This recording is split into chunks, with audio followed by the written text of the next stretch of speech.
si vous connaissez un peu l'histoire, c'est l'histoire d'une famille à Béthanie, donc de Lazare, Marthe et Marie. Et le chapitre 8 de Luc, eh bien, il y a l'histoire du semeur. Un semeur sorti pour semer. Voilà quelque chose de facile à comprendre. Néanmoins, Jésus a donné les paraboles non pas pour illustrer seulement, mais en fait pour faire en sorte que les gens ne comprennent pas. Vous allez dire, c'est simple, l'histoire du semeur, mais en fait, c'était fait pour que les gens soient plus aveuglés s'ils étaient déjà durcis.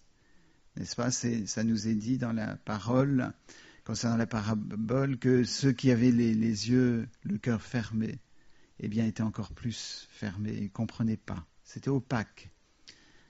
Pour nous, on a l'interprétation qui nous est donnée et aussi on a le Saint-Esprit qui nous aide à comprendre et ça nous paraît si simple, n'est-ce pas?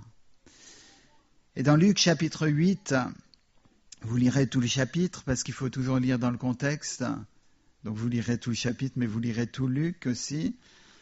En fait, tout le Nouveau Testament. Et puis, il faut comprendre le contexte du Nouveau Testament, donc il faut lire l'Ancien Testament aussi. Donc voilà. Eh bien, vous lirez l'histoire du semeur et le premier passage, la première illustration, c'est la semence qui est semée, la graine qui est semée sur le bord du chemin ou sur le chemin. Et là, ce n'est pas le chemin Jésus, c'est le chemin qui est illustré parce que c'est là où les gens passent et piétinent.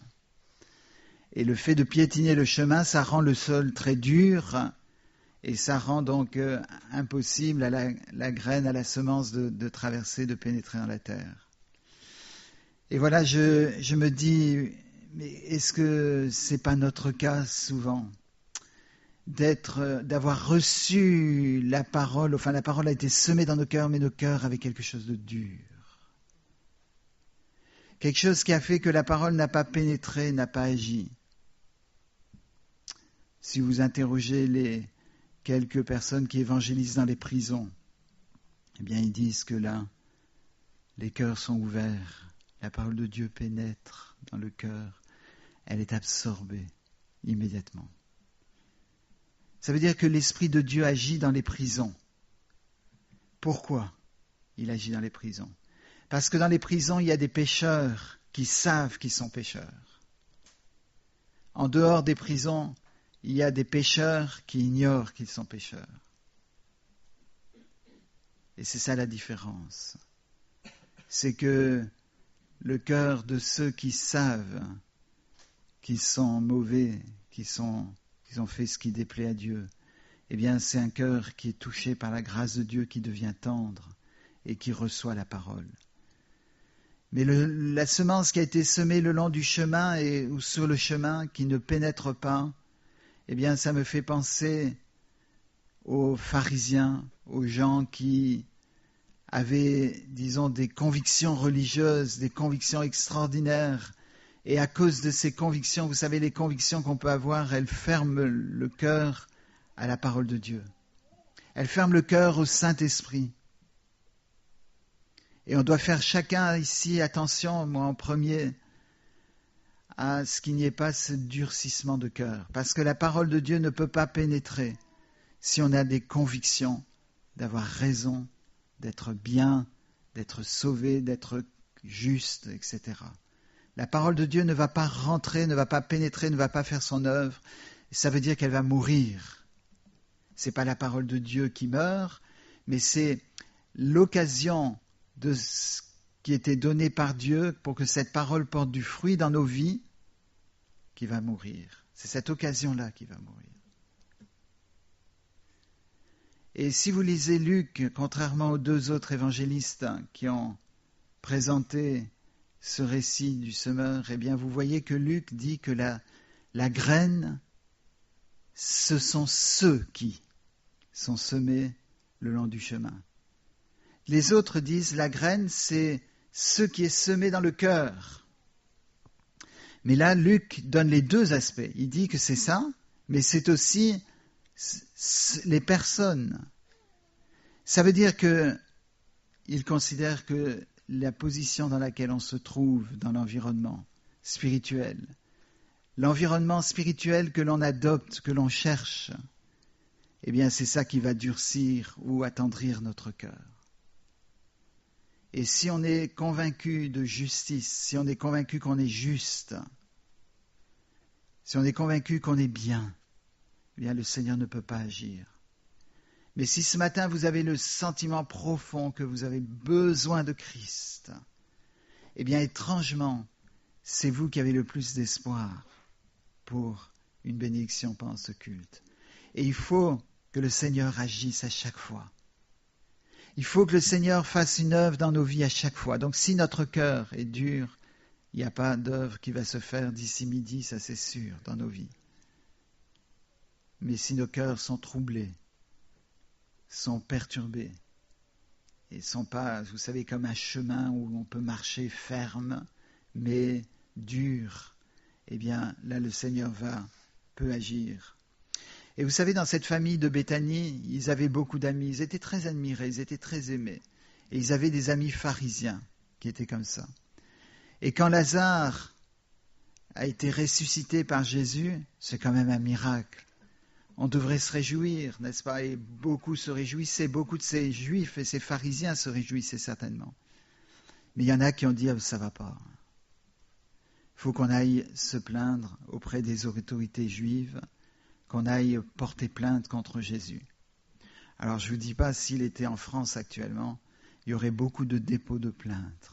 Incitation à la haine. On donnerait que Jésus est incité à la haine quand il a dit qu'il fallait pardonner, qu'il fallait tendre l'autre joue. On trouverait que ça c'est de l'incitation à la haine parce qu'on ne connaît pas l'amour de Christ. Quand il nous dit que il est le chemin, la vérité, la vie, on porterait plainte contre lui parce qu'il a usé de discrimination, n'est-ce pas? Parce qu'il a dit qu'il n'y avait qu'un seul chemin. Et Jésus aurait tout un tas de procès, mais il en avait sur la terre des procès, mais il n'y en avait qu'un qui devait tomber sur lui et il le savait, il était volontaire, c'était lui qui s'était livré, n'est-ce pas, pour ça. Dans ces amis de Béthanie, de Marthe, Marie et de Lazare, il y avait des gens qui avaient le cœur dur. C'était des gens qui étaient irréprochables à l'égard de la loi, qui étaient des gens bien socialement, qui étaient des gens qui obéissaient à Dieu, donc ils étaient convaincus, vous savez, qu'ils étaient bons. Et si vous êtes reconnu par la société, par un groupe, si vous êtes dans un environnement où vous vous reconnaissez comme bon, comme bien, eh bien vous avez tendance à vous sentir bien. Je suis bien. Si vous faites le bien, vous passez, je ne sais pas, un long moment à prier ou à lire la Bible, vous vous sentez bien après. Il y a une partie qui vient de la lecture de la Bible, mais il y a aussi une partie qui vient du fait qu'on a fait quelque chose de bien, donc on se sent bien. Combien on a besoin que le Seigneur nous montre, combien on a besoin de lui toujours, qu'il nous montre notre misère, n'est-ce pas?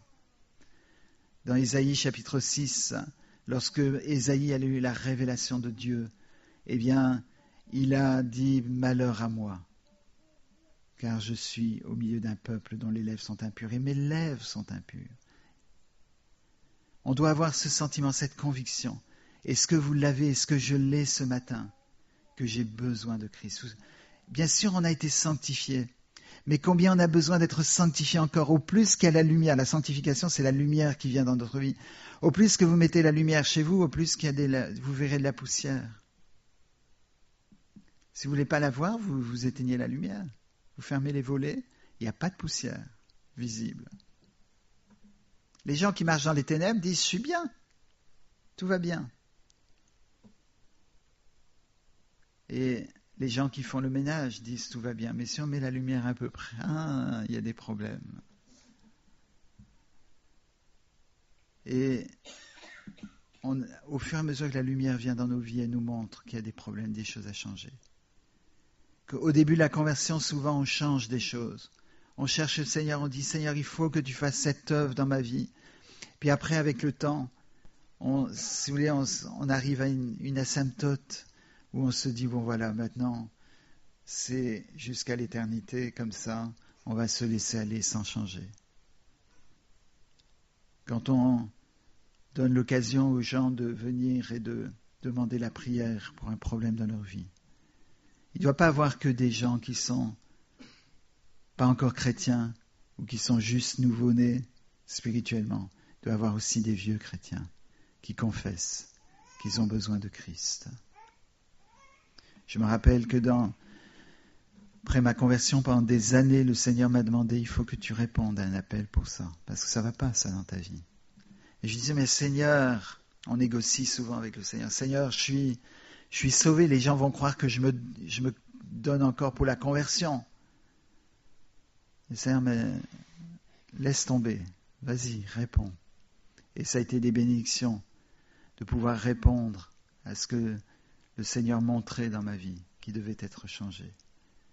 Et on a besoin de ça, parce qu'on est dur, parce qu'on est hermétique à la parole de Dieu. Il y a des choses qui s'absorbent très très bien, et la parole de Dieu devient dure, n'est-ce pas? Enfin, pénètre en nous très difficilement. Le deuxième type de terre, c'est une terre qui est perméable, mais qui contient des cailloux, des rocs, des pierres dedans. Et c'était probablement l'expérience de Marie de Béthanie. C'était une femme aimable, extraordinaire probablement. On voit que cette famille était très aimée. Ils avaient beaucoup d'amis. Quand Lazare est mort, ils étaient entourés. Ils n'étaient pas seuls. Mais Marie, elle a quelque chose de gentil. Elle a quelque chose de très agréable. Et il semble qu'elle avait un péché ou des choses dans sa vie qui les troublaient. La parole de Dieu était semée dans son cœur, ça prenait racine immédiatement.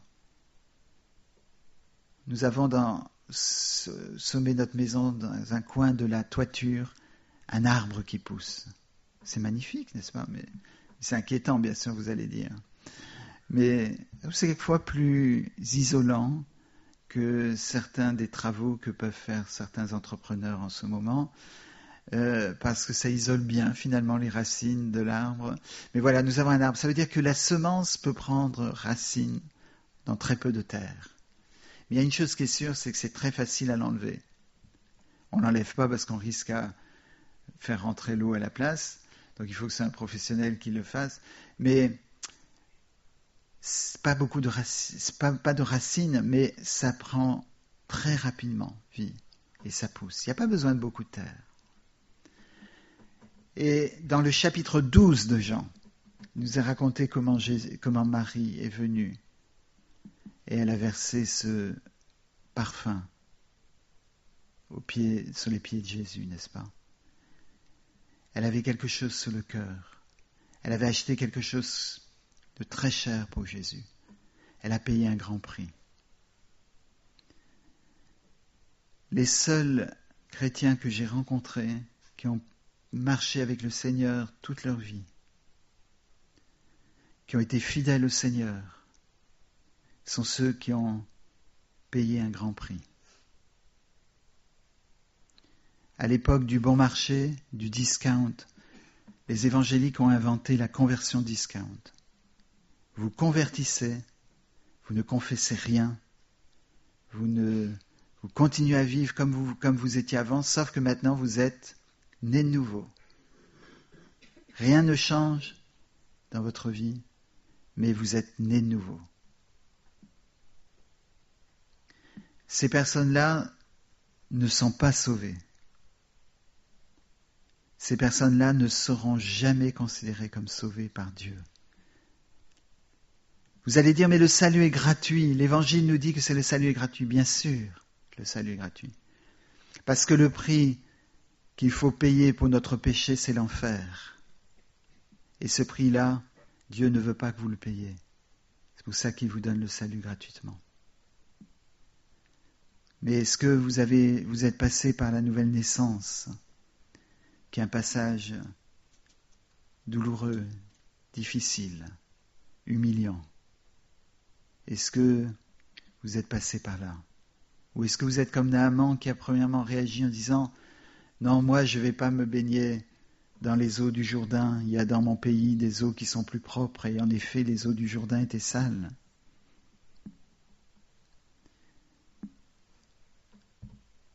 Et il a été convaincu par ses serviteurs de faire cela. Et il a été guéri de la lèpre. Et le péché guérit lorsque vous avez quelque chose qui va mal dans votre vie et que vous le confessez au Seigneur et que vous êtes prêt à recommencer une nouvelle vie avec lui. Mais ça impose cette prise de conscience, cette contrition.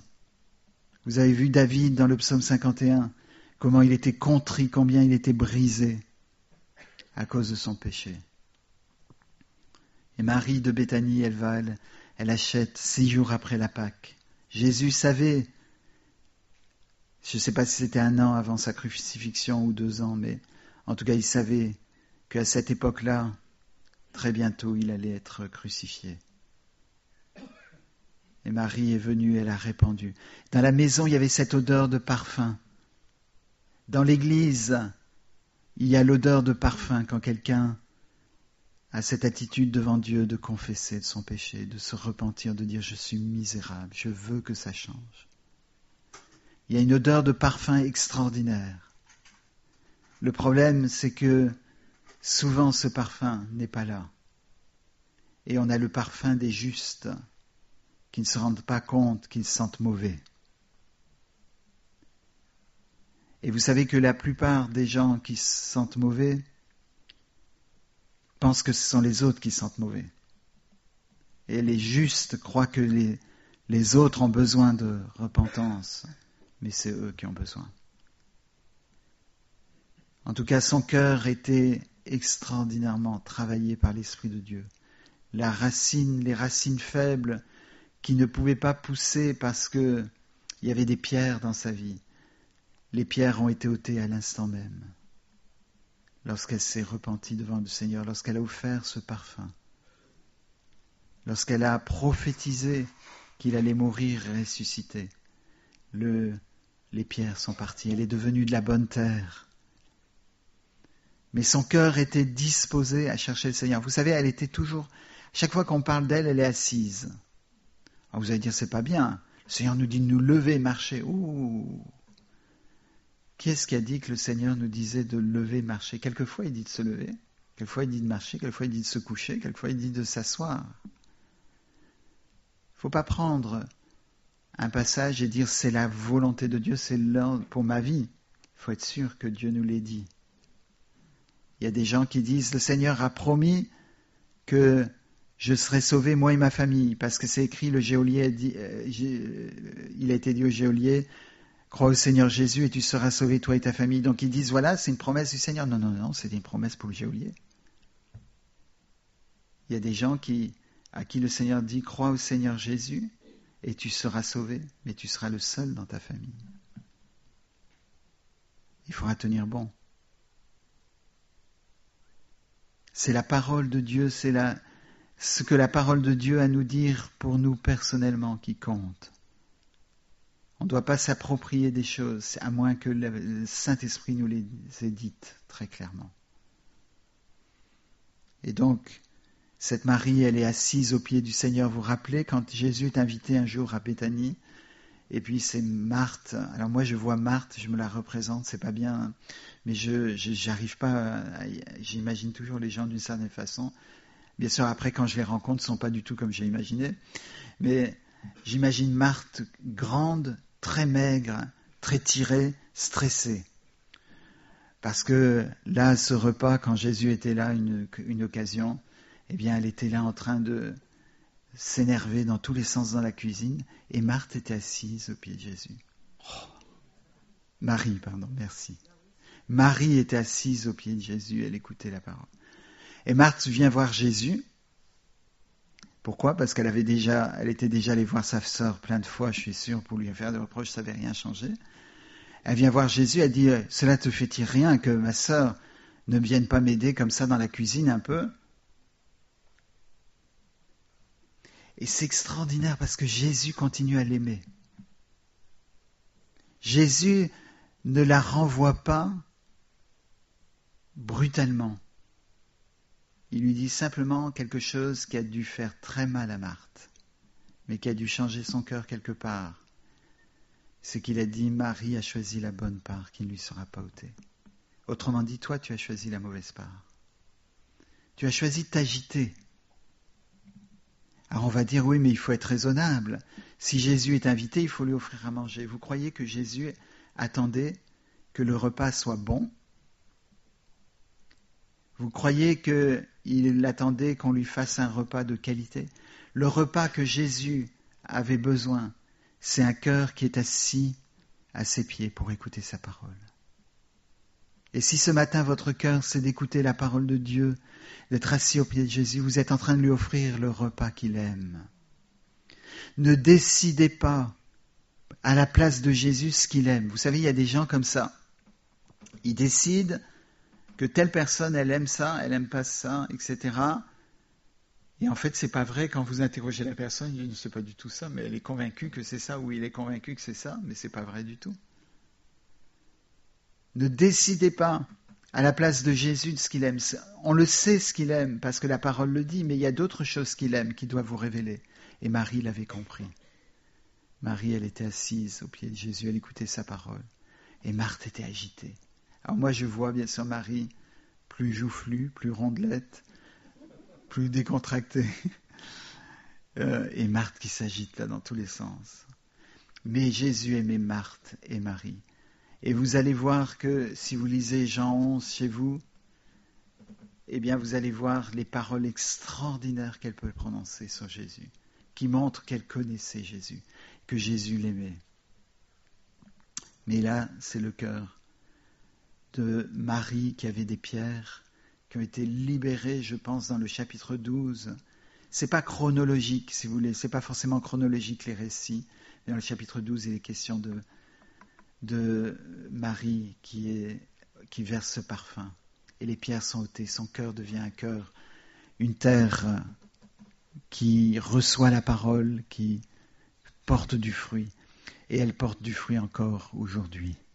Elle ne savait pas ça. Jésus aurait pu lui dire, tu sais, dans 2000 ans, on prêchera sur toi. Mais il savait que s'il lui disait, ça pouvait gâcher quelque chose. Elle pouvait dire, tiens, je vais m'imaginer ce qu'ils vont dire sur moi, c'est génial, je suis une star. Le Seigneur n'est pas comme ça. Jésus, comme je dis souvent, quand il faisait un miracle, il disait ne dites à personne. Et je le répéterai, même si vous allez dire à d'autres, vous avez probablement raison. Les évangéliques, quand ils ont quelque chose qui se passe dans leur église, ils vont tout de suite vouloir que toutes les églises autour le sachent. Et c'est dommage. Jésus, quand il a fait un miracle, il a dit ne dites à personne. Il permettait que ce soit dit probablement à quelqu'un qui va être touché. Mais il savait que les miracles, ce n'était pas ça qui amenait réellement les gens à Christ. Ce qui amenait les gens à Christ, c'est cette soif, ce désir de connaître Christ. Le troisième type de terrain, c'est ce terrain où il y a des ronces et des épines. Et là, je vous assure qu'au XXIe siècle, c'est ce qui se passe. Les ronces et les épines sont semées de toute façon. Et ça étouffe la parole de Dieu, ça étouffe l'œuvre du Seigneur dans nos vies. Oui, l'œuvre a pénétré, le cœur était bon, la terre est bonne, mais il y a des racines, il y a des ronces et des choses qui viennent étouffer la parole de Dieu. Et c'était probablement l'expérience de Marthe, n'est-ce pas ? J'aime le Seigneur. Ah oui, si on lui avait demandé, est-ce que tu aimes Jésus ? Mais oui, je l'aime beaucoup. Mais il parle un peu trop et il ne voit pas qu'il y a des choses à faire. Et elle s'énervait, agitée par les choses de la vie. Et on est tous comme ça en Occident, pris par les choses de la vie. Le Seigneur n'était pas stressé. On lui dit que Lazare est malade. Normalement, actuellement, il faut envoyer un SMS dans la minute qui suit, sinon on n'est pas bien. C'est pour ça que je me sens très très mal, parce que je mets quelquefois des mois, pour pas dire des années, pour pas dire une éternité, c'est-à-dire jamais, pour répondre à certains mails. Mais on doit répondre tout de suite. Jésus, il a mis plusieurs jours avant de réagir, avant de venir. Et ça, c'est merveilleux, parce qu'il n'est pas stressé, il n'est pas pressé par des forces qui gouvernent sa vie. Vous savez que quand Marie a essayé, sa mère maintenant, a essayé de lui imposer quelque chose, il a dit, qu'y a-t-il entre toi et moi? C'était aux noces de Cana. Mon heure n'est pas venue. Quand ses frères ont essayé de faire pression en lui disant, allez, va à la fête, va à Jérusalem, va te faire connaître. Mais ça, c'était méchant ce qu'il disait. Il a dit, mon heure n'est pas encore venue. Et le Seigneur n'est pas stressé, il n'est pas dirigé par les pressions. Dans l'Église, il y a toujours ces pressions qui sont faites et on pourrait réagir les uns et les autres, aussi bien les anciens que les membres de l'Église. On pourrait réagir sous la pression des gens, des autres. Il faut faire ceci, il faut faire cela. Je dois faire quelque chose dans l'Église, sinon c'est pas normal. Donnez-moi la référence. Si vous trouvez la parole de Dieu qui dit ça, eh bien, j'accepte, mais vous n'allez pas la trouver. On ne peut rien faire dans l'Église. On peut être assis aux pieds de Jésus et écouter. On peut être comme Marie, mais c'est merveilleux. On n'est pas obligé de faire quelque chose. Là, à condition qu'on aime le Seigneur, qu'on est disposé à faire ce que le Seigneur veut. Donc il n'y avait pas de stress chez Jésus, c'est dur à dire. Il n'était pas guidé par la pression extérieure, il était guidé par l'Esprit de Dieu, par son Père et par la volonté de son Père. Et ça, c'est merveilleux. Et les ronces qui étaient chez Marthe, je suis sûr qu'elles sont parties. Au moment de la résurrection de son frère. Le Seigneur a utilisé ce miracle pour faire une œuvre dans la vie de Lazare, c'est sûr, mais dans la vie de Marthe et de Marie. Et elle a dit quelque chose, Marthe, quand elle a vu Jésus, parce que bien sûr, elle était la première à rencontrer Jésus. C'est normal. Elle était stressée, elle était en vadrouille autour de la maison, etc., tandis que Marthe était assise dans la maison. C'est pas en restant assis qu'on va accueillir Jésus qui rentre à Béthanie. Et donc elle rencontre Jésus, elle le voit, et elle lui dit, Seigneur, si tu avais été là, il ne serait pas mort. Il y avait ce reproche un peu, mais il y avait aussi cette vérité. Jésus savait que c'était vrai, mais il avait utilisé ça pour que son cœur soit touché, pour qu'elle soit transformée. Et après quelques échanges avec Marthe, elle est courue vers sa sœur et elle a dit une parole qu'il faut prendre pour soi aussi. Le Maître est là et il veut te voir. Quelle belle parole. Et je voudrais que cette parole de Marthe soit la parole du Saint-Esprit pour vous et pour moi ce matin. Le Maître est là et il veut te voir. Sachez que c'est le message de l'Évangile qu'elle avait dit. Pas de prédication, mais le message de l'Évangile était là. Si Marthe pouvait témoigner ce matin, pouvait prêcher, peut-être c'est tout ce qu'elle dirait. Le Maître est là, il veut vous voir. Et Marie avait son cœur qui bondissait, parce que le Maître, elle savait qui c'était. Elle n'avait pas besoin qu'on dise, c'est qui, c'est quel Maître. Elle savait que le Maître, c'est Jésus. Elle a couru au-devant de Jésus. Elle lui a dit la même chose, Seigneur, si tu avais été là, mon frère ne serait pas mort. Mais le Seigneur a agi dans la vie de Marie. Et cet amour de Christ pour les personnalités différentes, pour ceux qui ont des ronces, pour ceux qui ont des pierres, pour ceux qui sont durs, cet amour de Christ est le même. Vous savez, quand Marthe et Marie ont envoyé quelqu'un pour trouver Jésus, pour lui dire que Lazare était malade, ils ont dit de dire celui que tu aimes est malade. Et peut-être, ce matin, c'est votre rôle d'envoyer vers Jésus et de dire, Seigneur, celui que tu aimes, et vous donnez le nom de la personne, est malade spirituellement. Ou celle que tu aimes est malade. Et vous envoyez ce message à Jésus. Peut-être c'est de vous dont il est question, mais peut-être c'est un proche. Et je trouve ça extraordinaire, celui que tu aimes, celle que tu aimes. Jésus aime. Jésus est amour, Dieu est amour, et il vous aime ce matin. Il veut changer votre cœur, il veut changer votre vie, il veut changer l'environnement dans lequel vous vous trouvez. C'est pas l'environnement physique, c'est pas l'église, la maison, le foyer. C'est l'environnement spirituel dans lequel vous vous mettez. Vous vous mettez dans les ronces. Non seulement il y a des ronces qui sont semées, mais vous y mettez en plein dedans. Vous mettez dans des endroits où il y a des cailloux, il y a des compromis.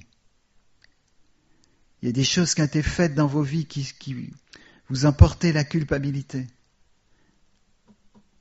Il y a des choses qui ne sont pas réglées, qui sont cachées. Et vous mettez là, dans cette position, alors que le Seigneur vous appelle à venir avec du parfum à ses pieds. Et de dire, Seigneur, pardon. Je veux me repentir de ça, je veux régler. Je veux que ces pierres soient ôtées. Si vous essayez d'ôter les pierres, vous n'y arriverez pas. Ici, sur le terrain, à mesure qu'on enlevait les pierres du terrain, il y en avait qui remontaient en surface. Incroyable. Et là, on a l'impression qu'il n'y en a pas, mais il suffit de creuser un tout petit peu, il y en a. Il n'y a pas d'arbre qui peut faire des racines profondes sur ce terrain-là, parce qu'il y a plein de pierres. Mais sur ce terrain ici, chaque dimanche, il doit se passer des miracles de pierres qui sont ôtées par le Saint-Esprit. Et chaque jour dans notre vie, il doit y avoir ces miracles de pierres, de ronces qui sont ôtées pour qu'on devienne la bonne terre. Celle qui est travaillée par le Maître, qui est là et qui veut nous voir, qui veut nous parler, qui veut nous dire quelque chose. Que le Seigneur travaille cette parole est très simple, l'évangile est simple, mais répondez au Seigneur dans vos vies. Le Seigneur vous aime, que vous ayez des ronces comme Marthe, des pierres comme Marie, que vous soyez durs comme les pharisiens. Le Seigneur aimait les pharisiens. Malheureusement, la réciproque n'était pas toujours vraie. Et ce matin, venez à Jésus et donnez votre vie au Seigneur, afin que notre cœur soit à chacun de la bonne terre et qu'on soit placé dans la bonne terre pour porter du fruit. Et vous savez où se trouve le fruit ? On vous dira toujours, quand j'étais enfant, j'ai entendu ça, je ne sais pas combien de fois, pas ici, mais dans des églises où on allait, le fruit, c'est quand vous amenez des âmes au Seigneur. S'il y a beaucoup d'âmes qui se convertissent, vous avez porté beaucoup de fruits. Pas du tout. Le brigand sous la croix ne savait pas qu'il apporterait, qu'il contribuerait à ce que des âmes soient sauvées. Il est mort, ne sachant pas qu'il a pu faire quelque chose pour le Seigneur. Il n'a pas pu évangéliser, il n'a pas pu témoigner. Mais le Seigneur a utilisé cet homme et l'a sauvé. Porter du fruit, c'est porter le fruit de l'Esprit, en abondance, en abondance. Est-ce que vous portez le fruit de l'Esprit ? Est-ce que vous connaissez Galates 5, 22, les 9 constituants ? Vous pouvez les réciter, si c'est dans le désordre, comme tout à l'heure, c'est pas grave. L'essentiel, c'est de les connaître. Est-ce que vous pouvez dire que vous avez chacun des constituants de l'Esprit par la grâce de Dieu, que ce miracle s'est fait dans votre vie? Est-ce que c'est vrai? Est-ce que ça se voit? C'est ça qu'on doit chercher. Le signe initial du baptême dans le Saint-Esprit, c'est le fruit de l'Esprit. Ce n'est pas le parler en langue, ce n'est pas prophétiser, ce n'est pas savoir prêcher, ce n'est pas convaincre les foules, c'est avoir le fruit de l'Esprit. C'est tout simple. Le baptême dans le Saint-Esprit, c'est être plongé dans le Saint-Esprit. C'est d'être environné du Saint-Esprit, comme le dit Luc, au niveau de la terre, être dans la terre mais c'est aussi l'avoir à l'intérieur, être rempli à l'intérieur. Et c'est le fruit de l'Esprit. Parce que le Saint-Esprit, Dieu, ne sème que l'Esprit de Dieu, n'est-ce pas, sa parole. Et c'est le fruit de l'Esprit que l'on porte. Amen.